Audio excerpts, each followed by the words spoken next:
উপজাতীয়দের মধ্য হইতে একজন মন্ত্রী নিয়োগ করিয়া পার্বত্য চট্টগ্রাম বিষয়ক একটি মন্ত্রণালয় প্রতিষ্ঠা করা হইবে।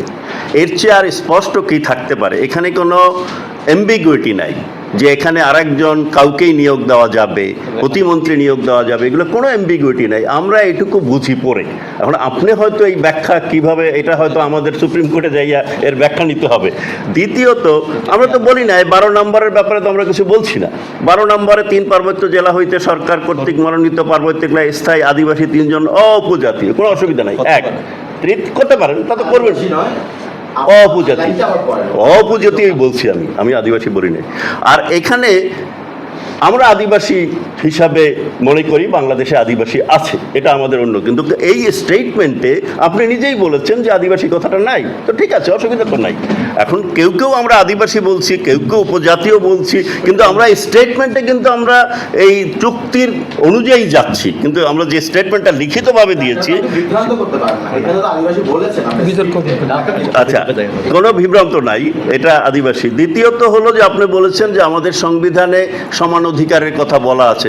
আমরা কি দেখছি যে সমান অধিকার সবাই পাচ্ছে? তাহলে তো লড়াই কিছু থাকবেই না।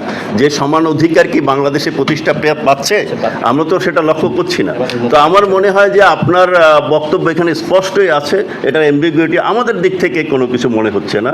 তো আর আমরা বারবার বলছি যাকে মন্ত্রণালয়কে দায়িত্ব দিয়েছে তার প্রতি আমাদের কোনো অসম্মান নাই। আমরা বলছি যে অনেক মন্ত্রণালয়, একজন মন্ত্রীকে 3টা মন্ত্রণালয় দিয়ে রেখেছে, আর একজন মন্ত্রীকে একটা মন্ত্রণালয়কে, যেটা অত্যন্ত ছোট।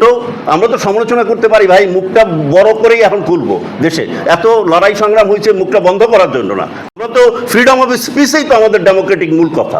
আমাদের ফ্রিডম অফ স্পিচ আছে, আমরা বলবো। এত ছোট মন্ত্রণালয় আপনি 2জন মন্ত্রী দিয়েছেন, আর অনেক মন্ত্রণালয় 3টা মন্ত্রণালয় দিয়ে রেখেছেন। আমাদের এগুলো বলার তো নাগরিকের অধিকার, নাগরিকের দায়িত্ব, তো আমরা এটা বলে যাব।